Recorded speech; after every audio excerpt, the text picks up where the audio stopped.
Hello, boys and girls. It's Miss Bloise. I'm here to talk to you about citizenship again this week. And we talked about it last week. We talked about what it means to be a good citizen and how to be a super citizen by caring and sharing and helping. And we talked about different books too last week. We talked about The Dogs of Bedlam Farm.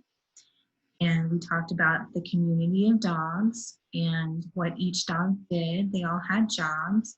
And it kept asking us, our central idea was, what was Lenore's job? And Lenore's job was to be loving and supportive to the other dogs. And then we also listened to Clark the Shark last week. We listened to that book as well. And Clark, at the beginning, was not being the best citizen in his classroom, but he turned it around and decided to do a better job. And he helped his friends, and he got his behavior under control. He was able to use a quiet voice in the classroom, and he was able to only eat his lunch and to play with his friends in a gentle way. So we listened to both of those stories last week. And we're going to listen to a different story today, but it's also about citizenship. And we're going to go ahead and see what else we are going to be doing today in our ELA class. All right, so we have some high frequency words, just like we did last time, but these are different ones. But just like last time, we're going to cheer them. So first I'm going to read all of them, and then we can cheer them. So the first one is best. The second one is does. The third one is end. The next one is job. The next one is left. The next is men, more, see, than, and wash. So what we're going to do is we're going to cheer them like we did last time. So we're going to do best. B-E-S-T, B-E-S-T, B-E-S-T, best, best, best. Now we're going to do does. D-O-E-S, D-O-E-S, D-O-E-S, does, does, does. Now we're going to do end. E-N-D, E-N-D, E-N-D, end, end, end. And then there's job, J-O-B, J-O-B, J-O-B, job, job, job. Then there's left, L-E-F-T, L-E-F-T, L-E-F-T, left, left, left. Then there's men, M-E-N, M-E-N, M-E-N, men, men, men. Then there's more, M-O-R-E, M-O-R-E, M-O-R-E, more, more, more. Then C, S-E-E, S-E-E, S-E-E, C, C, C. Than, T-H-A-N, T-H-A-N, T-H-A-N, than, than, than. And then the last one is wash. W-A-S-H, W-A-S-H, W-A-S-H, wash, wash, wash. All right, boys and girls. So let's look and see what our next slide is. Okay, the vowels. So the vowels are A, E, I, O, and U. I'm pretty sure you guys know that one.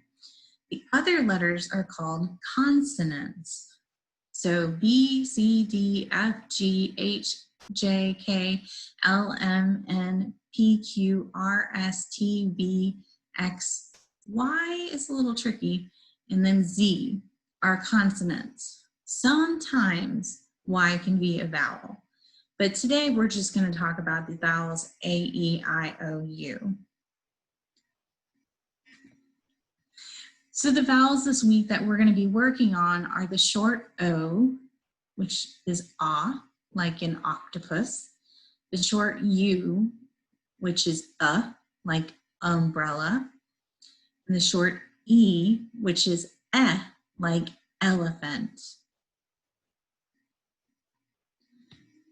So there are words called CVC words. And what that stands for is consonant, vowel, consonant. So we talked about the consonants. Those are like the B, D, F, G, H, all those words.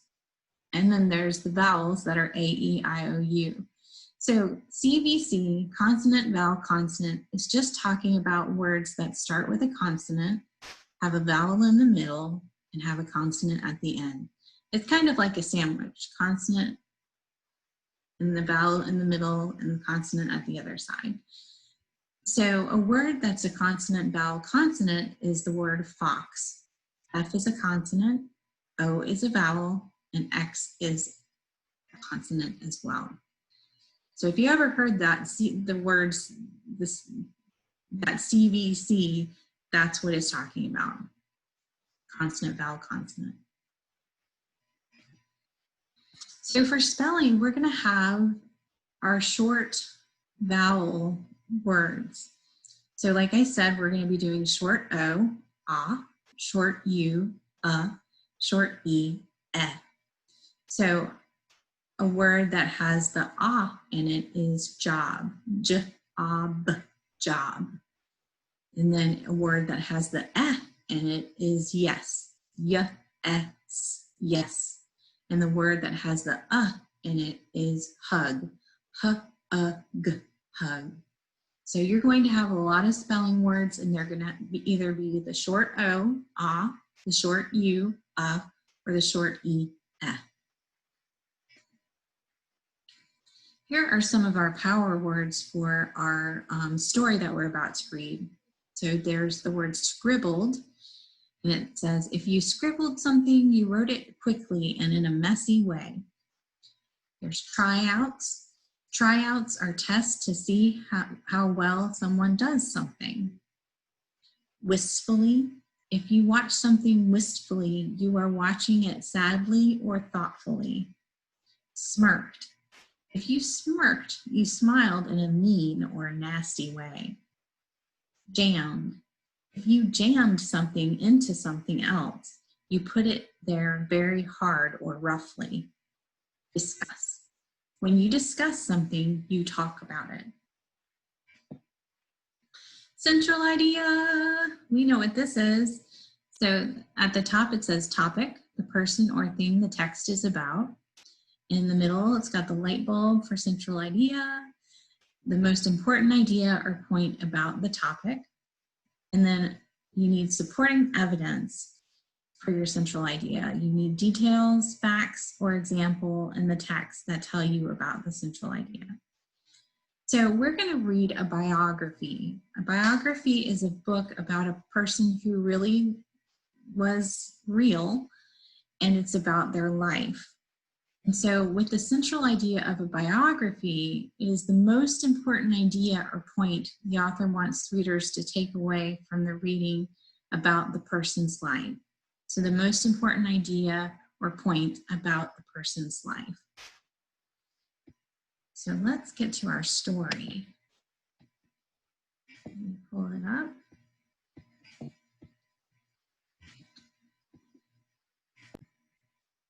And it's the William Hoy story. The William Hoy story.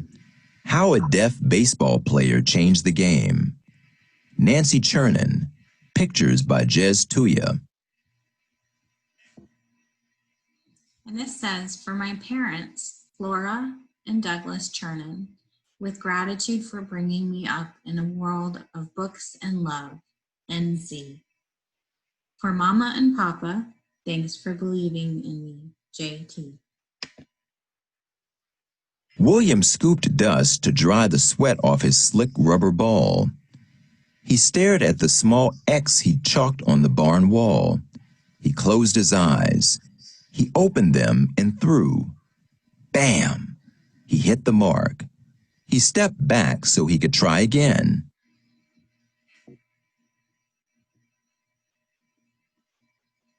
His mother waved her arms. She was applauding him. She touched her fingers to her mouth to signal eating. He read her lips as she said, dinner. William pulled out his pad and pencil. He scribbled, "Just a few more? I want to be perfect for tryouts." His mother nodded. His family was passing the mashed potatoes around the table when William pushed open the door. He read his father's lips telling him to wash up for dinner. He also read what his father's lips mouthed to his mother. "Baseball," his father said, shaking his head. "It will never last." Still, William couldn't wait to try out at his school, the Ohio State School for the Deaf. At tryouts, he threw the ball. He caught it. He batted. He waited. "Too small," the team captain said. William never got much taller than 5'5". He couldn't do anything about that. But maybe they'd give him another chance if he aimed better and ran faster. So every day, after homework and chores, he practiced.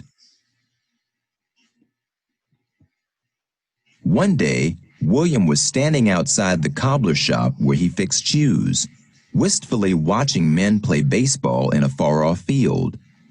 A foul ball crashed by his feet. With his strong, sure arm, he threw the ball straight into an amazed player's waiting hand. "Hey, kid," the player called. "Want to join us?" But William couldn't read the player's lips from where he was, so he turned back to work. The man ran to William and tapped his back to get his attention. William whirled around, and this time, when the man repeated the question, he understood. He scrambled happily to the outfield. William threw the ball smack into his teammates' hands. When he was up at bat, he sent it soaring where no one could catch it.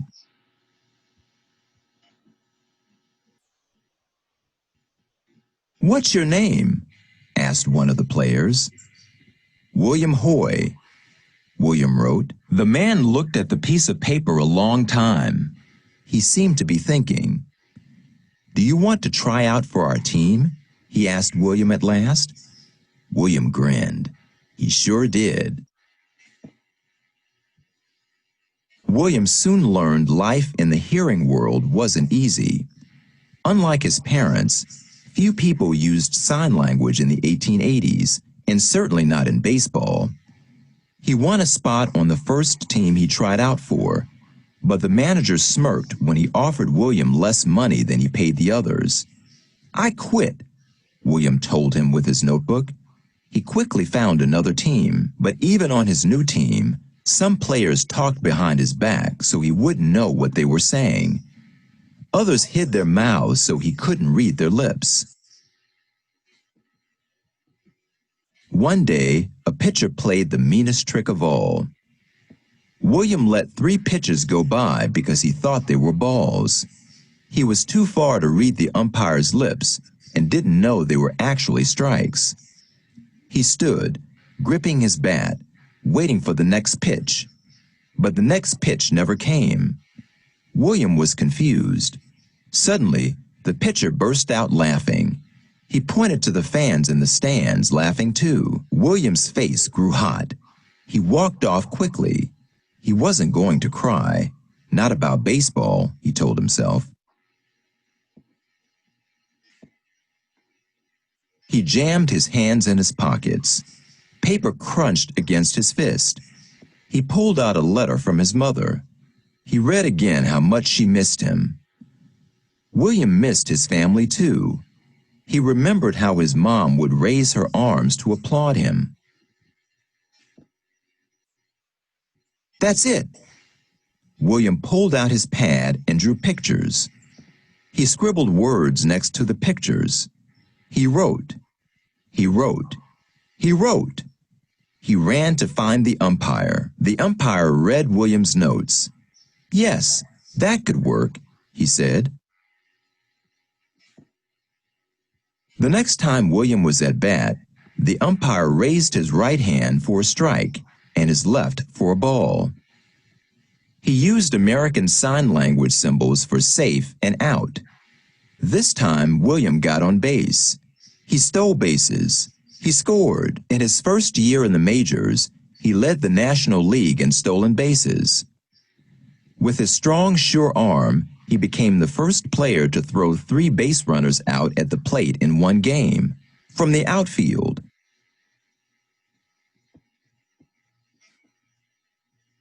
William taught his teammates signs so they could discuss plays without the other team hearing. They loved it. The fans enjoyed learning signs too. In those days, before speakers and giant screens, hearing the umpire's calls from the back of the bleachers was hard to do. Now, even the farthest member of the crowd could see the signals.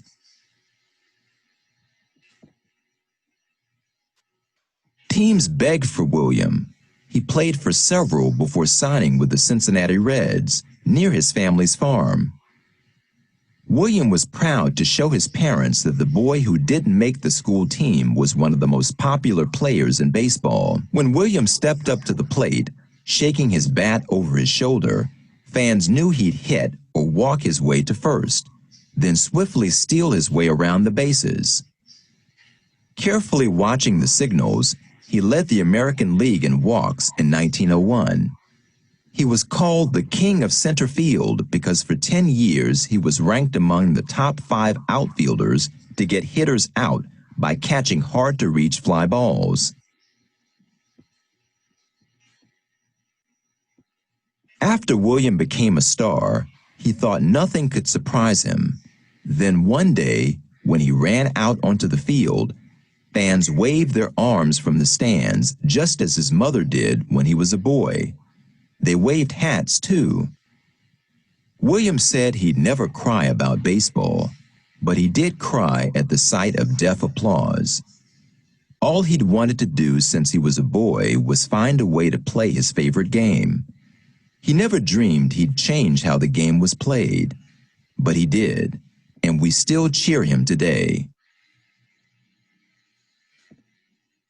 So boys and girls, that was the story of William Holt. And I'm thinking about the central idea. And remember, with the biography, it's the person that the story is about. So it's about William. And I think what the central idea is that he was a deaf baseball player, and he changed the game forever. And the evidence is that he taught the umpire how to use sign language to show all the calls, like if something's safe or if someone was out, or so I think that is the central idea, that he was a deaf baseball player and he changed the game in a great way. So, and it also shows him being a super citizen because he was able to make a change for the better in his community. And even the people in the stands who were cheering for the team, even they enjoyed being able to tell what the signals were. And with that's why when you go like this is excitement. This is sign language for excitement. And I also know a little bit. So for yes, it's this. And for no, it's this.